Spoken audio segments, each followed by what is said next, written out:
It happened in the middle of a slow Wednesday afternoon, the kind where the wind drags tired leaves down Main Street and old folks sip coffee in silence, but everything shattered in a single heartbeat when a group of 4 teenagers, faces hidden, behind oversized hoodies and fake bravado, stormed out of the gas station with energy drinks and cheap snacks in hand, laughing loud enough to rattle the windows of the nearby diner. And in that diner sat 90-year-old Hank Mercer, a retired Marine sergeant major with a spine straighter than most men half his age, and eyes that still scanned every street corner like it was a battlefield.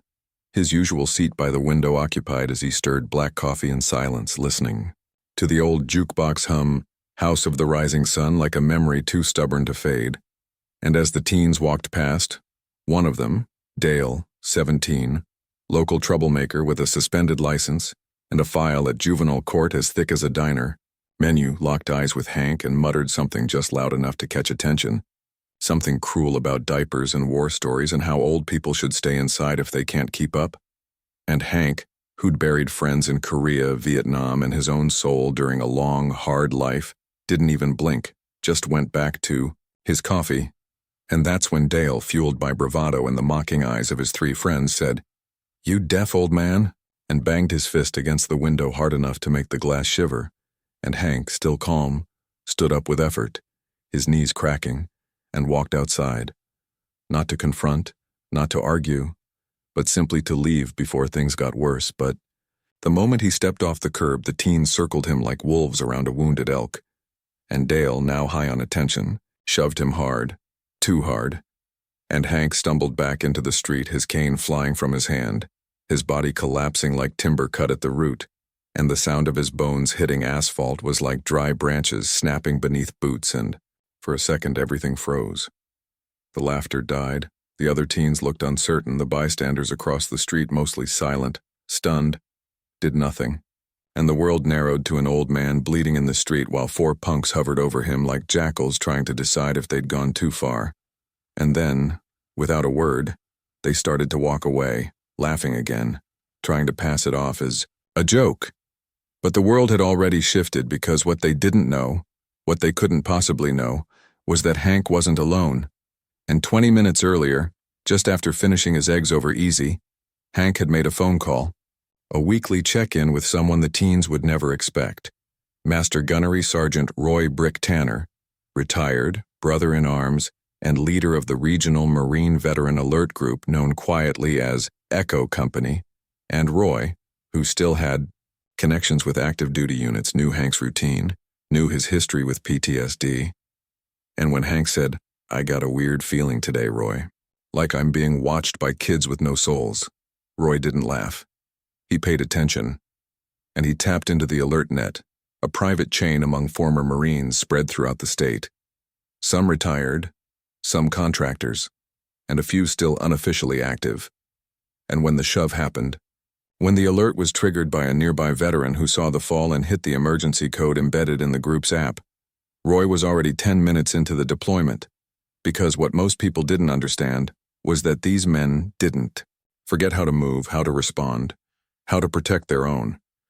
And as the teens tried to escape down the alleyway thinking the town's silence was their cover, black SUVs appeared from both ends of the block. No sirens, no flashing lights, just tinted windows, men in unmarked tactical gear, and boots that hit pavement like thunder. And from the sky, a rumble louder than anything this town had heard since the 4th of July cracked open the clouds. A Black Hawk, matte black with no insignia, descending like a shadow of judgment, landing hard in the parking lot behind the diner, blowing dust, napkins, and every excuse the boys had to ash, and from it poured a dozen figures, half Marine vets, half active support from a nearby base who'd been on call for a training op, now rerouted by a single code phrase, Echo Flag Red, and the leader of the group, Staff Sergeant Marquez, stepped out first, muscles tight under desert camo, and barked, "Secure the perimeter, assess the package," as medics rushed to Hank, who, despite his bloodied forehead and broken wrist, still tried to wave them off, muttering, "I'm fine, just help the town." And the teens, now cornered, terrified, pale beneath their defiance, tried to lie, to twist the story, claiming Hank cursed at them first, claiming he tripped, claiming anything but the truth. But what they didn't realize was that every inch of the street was covered by security cams, and the footage had already been uploaded to the cloud, the local VFW already watching, families already sharing the clip across town, and now the entire county's eyes were on them, and worse, so were the Marines, not with rage, but with that cold, silent stare that says, "You don't know what you just did." And Dale, who minutes earlier had strutted like a king, now sobbed as Staff Sergeant Marquez walked up and said, "You know what that man did for this country? While you're out here playing gangster, he was pulling brothers out of live fire with one leg blown off, and you shoved him like he's trash?"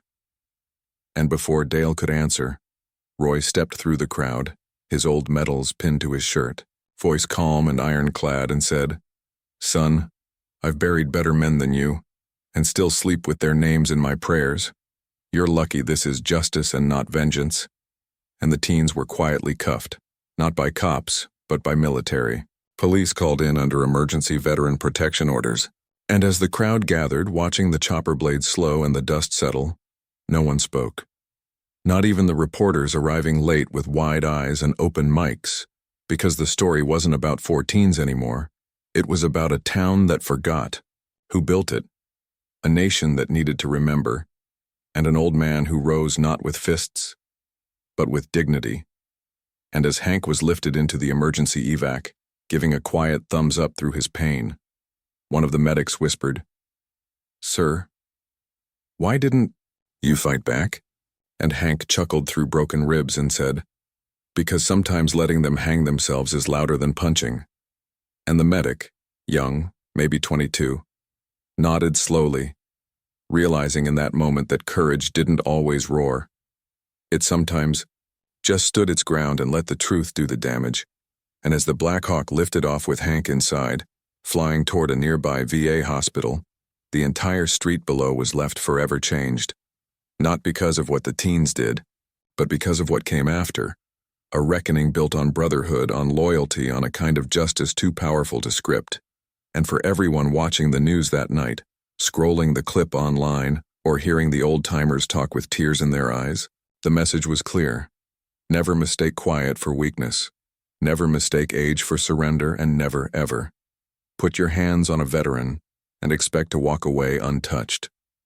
As the Black Hawk thundered into the sky, its heavy blades slicing through, the clouds like the last word in an argument no one dared continue, the town below stood frozen in a surreal blend of awe, guilt, and reflection. And as the Marines reformed into position around the diner parking lot, the remaining veterans, emergency personnel, and silent townsfolk began to realize that something far greater had just been set in motion. This wasn't just about 4 punk teenagers anymore. This was about respect, decay, and a line in the sand that had been crossed with bloody consequences. And while Hank was being flown to the VA trauma unit, his vitals monitored by a young corpsman who looked at him like he was made of both myth and memory, the teens, now cuffed, trembling, and quiet in the back of a military van, were about to face a reckoning unlike anything they'd ever imagined. Not one of fists or bars, but of consequence, legacy, and confrontation with the weight of a history they never bothered to understand. And inside that mobile command unit parked across the diner, Roy Tanner and Staff Sergeant Marquez sat with a laptop open, streaming the footage from the gas station and the diner in high-definition clarity. Every frame of the shove, the fall, the bystanders' stillness, and the teens' mocking laughter, dissected with a kind of professional precision that made Dale and his crew shrink even deeper into their seats as they were called in one by one. Not interrogated, not screamed at, but spoken to like men, which ironically was more than any of them deserved at that moment. And Roy, his tone unshaken but heavy, leaned in during Dale's turn and said, "You know what bothers me most? It's not that you shoved him. It's that you didn't look back. You didn't care if he lived or died." And Dale, fighting to swallow the lump rising in his throat, muttered something about just messing around, not meaning it, just being stupid. But Roy shook his head and snapped, "Stupid is knocking over a mailbox. What you did was evil." And silence filled the space until Staff Sergeant Marquez leaned forward and added, "You're about to learn the weight of real-world accountability. You think jail is scary? Wait until you face 200 local veterans looking you in the eye, because that was the plan now. Not to lock these kids up and forget them, but to build a process, a confrontation, a tribunal of sorts where the entire community led by its veterans would educate, confront, and, if possible, redeem them through force of memory, of experience, of unshakable truth. And while logistics unfolded in the background, press inquiries, legal permissions, trauma evaluations, another scene was developing at the VA hospital, where Hank, despite his fractured hip and ribs, insisted on sitting upright in the hospital bed, refusing morphine with a grunt, demanding a newspaper and a pen, because he wasn't done yet. And when a local journalist timidly entered the room to ask for a comment, Hank stared her down with eyes that had seen war and whispered, "You want to tell the story? Then tell it right. Don't make it about violence. Make it about respect. That's what we lost. That's what they need to remember." And his words, though simple, ignited something because within hours the news was spreading like fire across social media. Respect the elders, honor the veterans, and Echo Flag Red began trending as veterans from across the country chimed in with their own stories, their own footage, their own moments of being ignored, mistreated, forgotten, and a movement began to swell, not out of vengeance, but out of remembrance. And, back in town, Roy had already begun coordinating a town hall-style event. Not for cameras, not for headlines, but for confrontation, one where the teenagers would be made to sit in front of not just their victims, but a wall of stories, images, and names, of Marines who never made it home, of soldiers who died with letters to their mothers clutched in their hands, of Navy SEALs who held their ground in valleys no GPS could map. And they would listen, not just to what happened, but to what it cost. And as the event was announced, Veteran Reckoning Day, they called it. Schools adjusted their calendars, local businesses offered sponsorship, even the mayor publicly pledged support, admitting that the town had grown too soft on disrespect, too quiet in defense of dignity. And meanwhile, Dale's parents, once quick to defend their son, had seen the footage, read the testimonies, and now sat with hollow faces outside the command unit, unsure how to look anyone in the eye. And when Roy approached them, still a Marine in every fiber despite the civilian clothes, they tried to speak, to apologize, to explain, but Roy just nodded slowly and said, "He'll learn or he won't. That's on him now," and walked away without bitterness, just truth, because that's what these men carried. Not anger, not revenge, but unflinching clarity about what was right and what could not be allowed to go unpunished. And across the town, something was stirring in people. Teachers started scheduling talks about military history. Kids who'd once laughed during the Pledge of Allegiance now stood straight. And at the local high school, Principal Jennings opened the gym for daily veteran visits, calling it the Honor Hour, where any vet could speak, share, teach, or just be seen. And as these waves rippled outward, Dale and his crew, once defiant and arrogant, found themselves slowly suffocating beneath the gravity of their choices, made to clean public spaces in silence, attend daily meetings at the VFW, and sit through hours of direct storytelling from men and women whose wounds ran deeper than scars.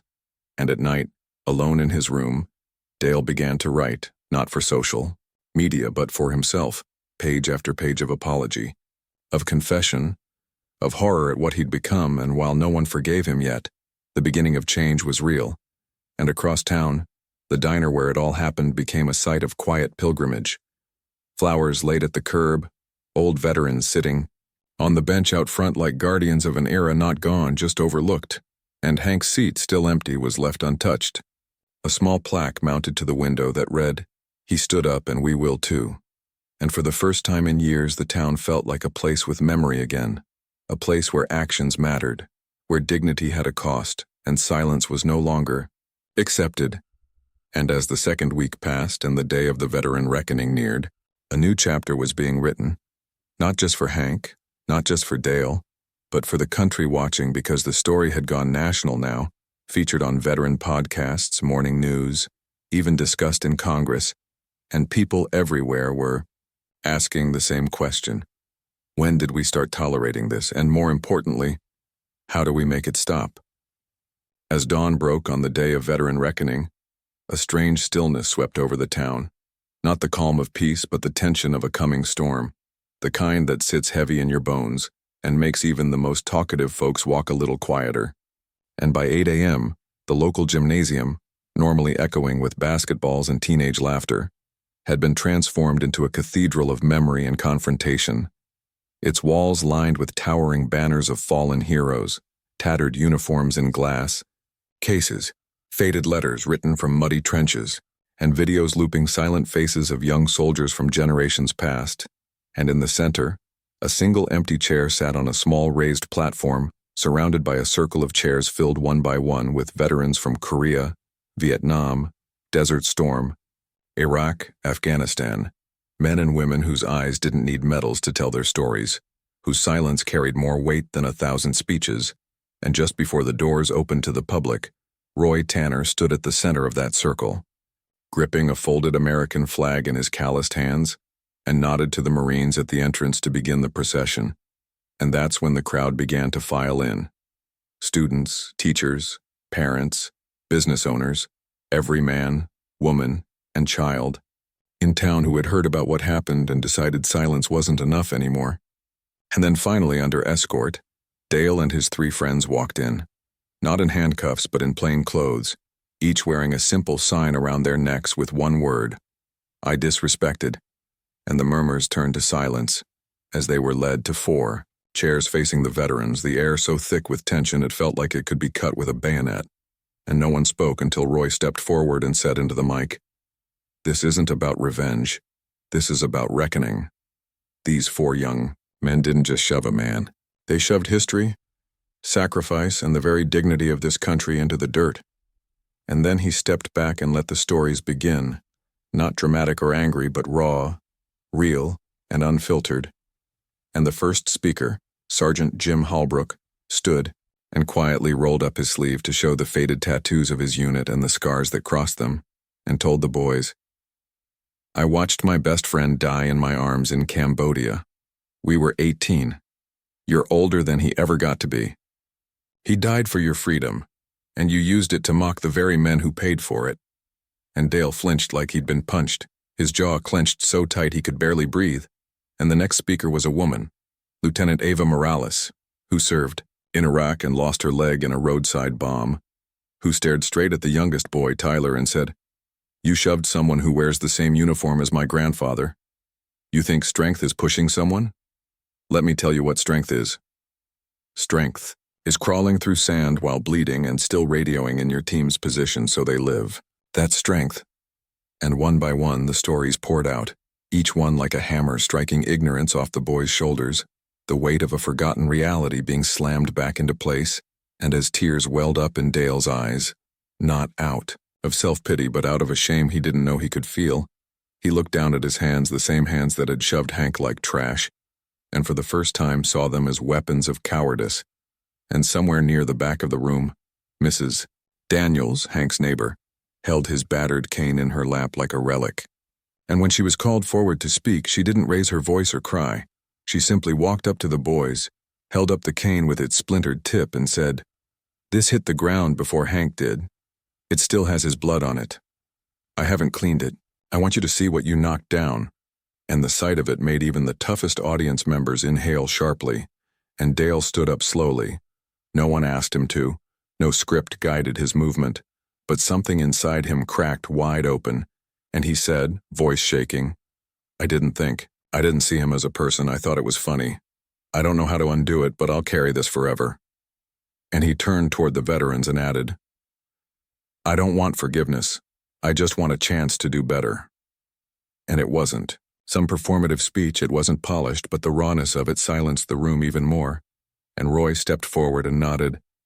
"You're going to earn it, starting today." And what followed wasn't a sentencing. It was an assignment. The 4 boys were enrolled in what Roy called the Legacy Restoration Program, a 3-month immersion into veteran history, community service, one-on-one mentorship, with combat veterans and mandatory weekly letters to be read aloud in town hall detailing what they'd learned, how they'd changed, and what they'd done to restore the respect they destroyed. And the first task, they would renovate Hank's home. repair the ramp they damaged, repaint the fence, plant the garden Hank used to tend before the fall, and every week, they'd deliver a report to Hank himself, once he was out of the hospital. And when word spread of this project, the entire town signed up to help. Builders, teachers, nurses, even the mayor showed up with a toolbox in hand. Because this wasn't about 4 kids anymore. This was about all of them. And meanwhile, Hank, watching the event via live stream from his hospital bed, smiled for the first time in days, his eyes welling with a mix of pain and pride. And he whispered to his nurse, "They're getting it. Finally, they're getting it." And she squeezed his hand and replied, "They're getting it because you stood up." And over the next weeks, the transformation was real. Not in social media posts or performative stunts, but in the sweat and effort the boys put in daily, digging trenches, reading military letters aloud, interviewing veterans for the town archive. And slowly, the community began to see something changing, not just in Dale, but in themselves. In the way kids stood straighter at school, how teenagers now helped elderly cross the street, how respect became visible again like a muscle that had atrophied but was growing stronger every day. And even though some were still skeptical, especially among the older veterans, the fact remained. Something real was happening, something raw and rare.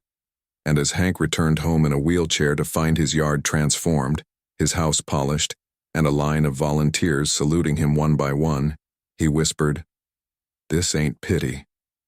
This is what America used to look like." And Dale, standing by the mailbox, removed his cap, held Hank's repaired cane in both hands, and said, "Sir, I don't expect you to say anything. I just want you to know. I'm not the same person anymore." And Hank, ever the Marine, looked him dead in the eye and replied, "Don't tell me. Show me. Every day. For the rest of your life." And that moment, raw and unscripted, became the defining photo of the entire movement, circulated everywhere from high schools to Pentagon walls, a moment where ignorance knelt before legacy and chose change instead of shame. And for the rest of that week, veteran centers reported spikes in volunteer support.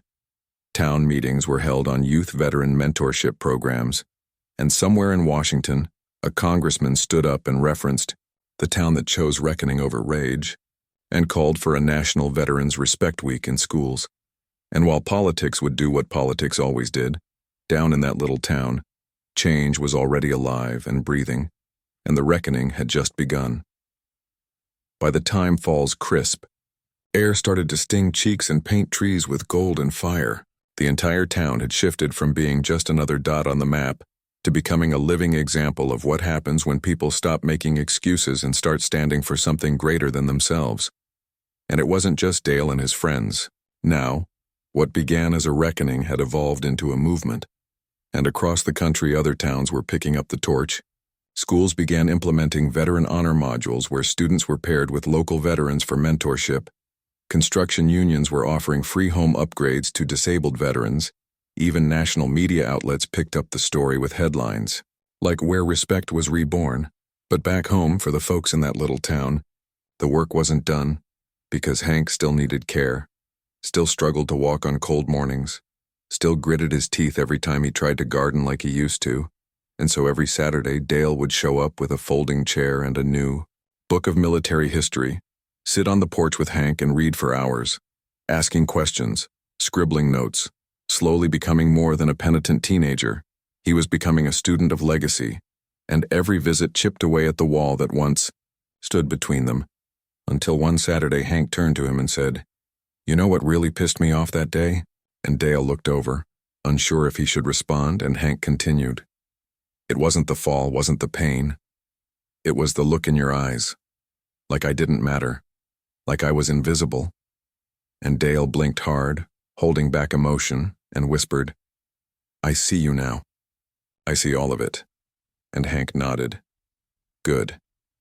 Because when you see someone, really see them, you start seeing everything you never noticed before." And those words hit Dale like a freight train, reshaping the way he walked, talked, and moved through the world. And one by one, his friends followed, no longer out of guilt, but because something in them had changed for good. Ryan started shadowing EMTs to learn how to serve. Tyler applied to trade school and offered free labor to any veteran-owned business, and Sean took up photography, capturing portraits of local heroes and gifting them framed memories of their youth. And soon enough, they weren't the boys who pushed a vet, they were the boys who rose from shame, and that distinction meant everything, especially when the town prepared for its largest Veterans Day event yet, an open-air celebration honoring every living and fallen service member with a special tribute to Hank himself, who would be presented with the town's first-ever legacy torch, a handcrafted brass and oak symbol of enduring strength. But just days before the ceremony, Hank was hospitalized again with pneumonia, his frail lungs too worn to fight back quickly, and the entire town held its breath, unsure if their oldest living war hero would survive to receive the honor he earned through blood, grit, and quiet courage. And as news spread, people didn't just light candles. They lined the hospital walls with handwritten notes, donated meals to his nurses, and one by one, local kids who had never even met Hank came to drop off drawings and thank you cards. And when Dale showed up with a Marine flag he'd bought with his first paycheck from the auto shop, he placed it on Hank's nightstand and whispered, "If you can't come to the ceremony, we'll bring the ceremony to you." And he wasn't lying, because on Veterans Day morning, under a rising sun, over 600 people gathered in the hospital's east courtyard, banners hanging from balconies, a brass band playing softly, and at exactly 10 a.m., 4 Marines marched through the hospital hallways in full-dress uniform, entered Hank's room and presented him the legacy torch, his hand trembling as he reached out to grip it, and on the live stream, the entire town cheered and wept, as Hank smiled, eyes full of fire, and whispered, "I didn't fight for medals. I fought for days like this." And that moment broke something open nationwide. Messages poured in from veterans' families, school principals, mayors, even retired generals who said they'd never seen anything so raw and real. But while the world watched, the town didn't stop working, because now the fight wasn't just to honor Hank, it was to carry the torch he lit. And Dale, who had once been the symbol of disrespect, became the town's youngest ever veteran liaison, tasked with building bridges between generations, and he took it seriously, designing programs for schools, leading weekend repair missions for veteran homes, and even starting a podcast where he interviewed veterans with one question: what should we never forget? And those interviews became a digital archive used in classrooms nationwide.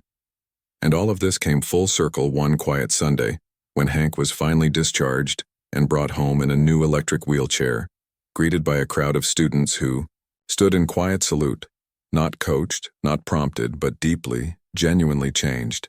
And when Hank looked at Dale, who now stood taller with steadier eyes, he said, "Well, look at you." And Dale smiled, "Still trying to earn it."